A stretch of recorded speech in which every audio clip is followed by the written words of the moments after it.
Hi friends, ಎಲ್ಲರಿಗೂ ನಮಸ್ಕಾರ. ಎಲ್ಲರೂ ಚೆನ್ನಾಗಿದ್ದೀರಾ ಅಂತ ಭಾವಿಸ್ಕೊಂಡು ಇವತ್ತಿನ ಡಿಸೈನ್ ಸ್ಟಾರ್ಟ್ ಮಾಡ್ತಾಯಿದ್ದೀನಿ. ಇವತ್ತಿನ ಡಿಸೈನ್ಗೆ ನಾನು ನೋಡಿ ಈ ಥರ ಪೈಪ್ ಶೇಪ್ದು ಲಾಂಗ್ ಬೀಡು ಮತ್ತು ಸ್ಮಾಲ್ ಬೀಡ್ಸ್ ಅಷ್ಟೇ ತೊಗೊಂಡಿರೋದು. ಬನ್ನಿ ಡಿಸೈನ ಸ್ಟಾರ್ಟ್ ಮಾಡೋಣ. ಸ್ಯಾರಿ ಕಲರ್ ಏನಿದೆ ಅದೇ ಕಲರಲ್ಲಿ ಸ್ಯಾರಿ ಬಾಡಿ ಕಲರಲ್ಲಿ ಥ್ರೆಡ್ ತೊಗೊಂಡಿದ್ದೀನಿ. ಪಿಂಕ್ ಕಲರಲ್ಲಿ ಡಿಸೈನ ಸ್ಟಾರ್ಟ್ ಮಾಡ್ತಾಯಿದ್ದೀನಿ. ಆಸ್ ಯೂಶುವಲ್ 7 ಎಳೆ ದಾರ ಇದೆ ಮತ್ತು ಪುನಃ 10.075 mm ಥ್ರೆಡ್ನ ತೊಗೊಂಡಿದ್ದೀನಿ, ಕ್ರೋಶನ ತೊಗೊಂಡಿದ್ದೀನಿ. ಬನ್ನಿ ಡಿಸೈನ್ ಕೈಗೆ ದಾರ ಸುತ್ತಕೊಂಡು ಸ್ಯಾರಿ ಒಳಗಡೆ ಕ್ರೋಶ ಇನ್ಸರ್ಟ್ ಮಾಡಿ ಒಂದು ಲೂಫ್ ಎಳ್ಕೊಂಡು ನಾಟ್ ಮಾಡ್ಕೊಳ್ಳಿ. 1 2 3 ಸಲ ನಾಟ್ ಆದಮೇಲೆ ನೋಡಿ, ನಾಟ್ ಆದಮೇಲೆ ಮತ್ತೆ ಇನ್ನೊಂದು ಲೂಫ್ ಎಳ್ಕೊಳ್ಳಿ. ಸೊ ನಿಮಗೆ ಅಲ್ಲೊಂದು ಲಾಕ್ ಹಾಕಾದ್ಮೇಲೆ 1 2 3 4 5 ಚೈನ್ ಹಾಕಿ ನೋಡಿ ಎಲ್ಲಿಗೆ ಬರುತ್ತೋ ಅಲ್ಲಿಗೆ ಲಾಕ್ ಮಾಡಿ. ಇದು ಒಂದೇ ಸಿಂಗಲ್ ಸ್ಟೆಪ್ ಒಳಗಡೆ ನಿಮಗೆ ಡಿಸೈನ್ ಮುಗ್ದು ಹೋಗುತ್ತೆ. ಇದಾದಮೇಲೆ ನಾವೇನಾದ್ರು ಪೈಪ್ ಬೀಡ್ ತೊಗೊಂಡಿದ್ವಲ್ವ ಅದನ್ನ ಇನ್ಸರ್ಟ್ ಮಾಡ್ಕೊತಾ ಇದ್ದೀನಿ. ನೋಡಿ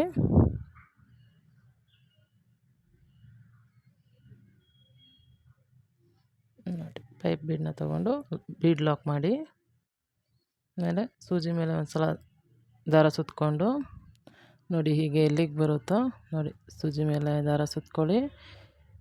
ಎಲ್ಲಿಗೆ ಬರುತ್ತೋ ಅಲ್ಲಿಗೆ ಮತ್ತೊಂದು ಲೂಫ್ ಹಾಕಿ ಡಬಲ್ ಕ್ರೋಶೆ ಮಾಡಿ.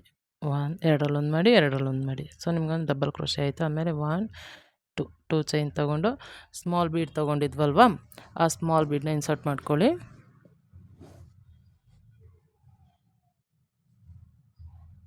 ಸ್ಮಾಲ್ ಬೀಡ್ ಇನ್ಸರ್ಟ್ ಮಾಡಿ ಒಂದು ಸೂಜಿ ಕ್ರೋಶ ಮೇಲೆ ಒಂದು ಸಲ ದಾರ ತೊಗೊಂಡು ಅಲ್ಲೇನು ಕಂಬ ಇತ್ತಲ್ವ ಆ ಕಂಬದ್ದು ಗ್ಯಾಪ್ ಒಳಗಡೆ ಮತ್ತೆ ಡಬಲ್ ಕ್ರೋಶೆ ಮಾಡಿ. 1 2 ಆದಮೇಲೆ ಮತ್ತೆ ಇನ್ನೊಂದು ಸ್ಮಾಲ್ ಬೀಡನ್ನ ಇನ್ಸರ್ಟ್ ಮಾಡಿ ಮತ್ತೆ ಕಂಬ ಮಾಡಿ. ಇದು 3ನೇ ಕಂಬ.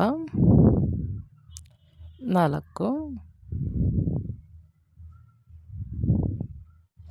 ಕಂಬ ಆದಮೇಲೆ ಮತ್ತೆ ಸ್ಮಾಲ್ ಬೀಡನ್ನ ತೊಗೊಳ್ಳಿ. 2 ಕಂಬ ಗ್ಯಾಪಲ್ಲಿ ಒಂದೊಂದು ಬೀಡನ್ನ ಇನ್ಸರ್ಟ್ ಮಾಡ್ಕೊಳ್ಳಿ. ನೋಡಿ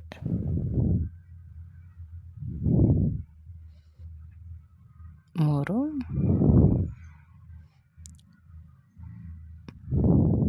ಟೋಟಲಾಗಿ ಈಗ 6 ಕಂಬ ಆಗಿದೆ, 3 ಬೀಡ್ ಆಗಿದೆ. 2 ಆದಮೇಲೆ ಒಂದು ಬೀಡನ್ನ ಇನ್ಸರ್ಟ್ ಮಾಡಿ ಮತ್ತೆ ಇನ್ನೊಂದು ಕಂಬ.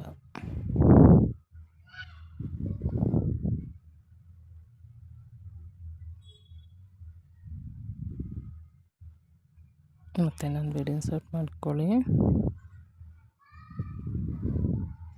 ಮತ್ತೆ ಕಂಬ ಹಾಕಿ. ನೋಡಿ ಟೋಟಲಾಗಿ 9 ಕಂಬ 5 ಬೀಡ್ಸ್ ಬಂದಿದೆ. ನೋಡಿ ಹೀಗೆ ಆಮೇಲೆ ಎಲ್ಲಿಗೆ ಬರುತ್ತೋ ಅಲ್ಲಿಗೆ ಲಾಕ್ ಮಾಡಿ.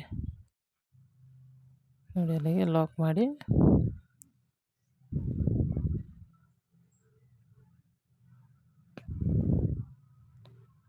ಲಾಕ್ ಆದಮೇಲೆ ನೋಡಿ ಡಿಸೈನ್ ಹೀಗೆ ಬರುತ್ತೆ.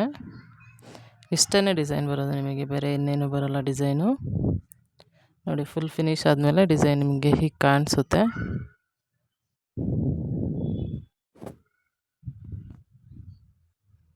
ನೋಡಿ ಫುಲ್ ಡಿಸೈನ್ ಫಿನಿಶ್ ಆದಮೇಲೆ ಎಷ್ಟು ಚೆನ್ನಾಗಿದೆ ಡಿಸೈನು. ಪ್ಲೀಸ್ ಸಬ್ಸ್ಕ್ರೈಬ್ ಮಾಡಿ, ಲೈಕ್ ಮಾಡಿ, ಶೇರ್ ಮಾಡಿ. Thank you for watching.